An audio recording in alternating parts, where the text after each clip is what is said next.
यश drawing academy. दोस्तों देख सकते हैं हमने ये नए डिजाइन का थर्माकोल बनाया है और इसमें जो है तो नया फन कलरों में और राइटिंग में नया स्टाइल बनाकर इसको खूबसूरत बनाया है। देख सकते हैं ये विनय संग ज्योति, इस प्रकार हमने दो नंग बनाया है विनय संग ज्योति। तो दोनों में कलरों का और अक्षरों का डिजाइन आप गौर से देखेंगे तो दोनों में आपको जो है तो अलग अलग बनावट और कलर, भस्मा का कलर का इस्तेमाल और साथ में ये बेल बूटा की डिजाइन, इस प्रकार हमने थोड़ा थोड़ा करके बदलाव करके इसको अलग अलग दोनों नामों को बनाया। ये देख सकते हैं इस पे भी दूसरे स्टाइल का बेल बूटा और नामों का बनावट, ये देख सकते हैं दोनों कलरों का बनावट सबका चेंज किया है थोड़ा थोड़ा करके। इस प्रकार हमने एक ही नाम को दो स्टाइल में लिखा है। ये देख सकते हैं दोनों की खूबसूरती। इस प्रकार आप हर काम को दिन ब दिन अच्छा और खूबसूरत और बेहतर बनाएं और काम को नया पल्लाए और लिखने में जिज्ञासा बनाए रखें।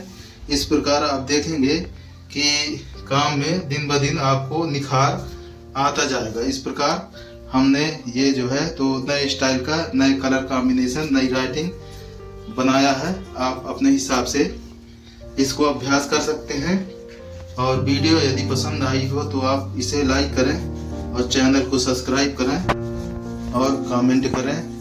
वीडियो देखने के लिए धन्यवाद। Thank you.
Yash drawing academy.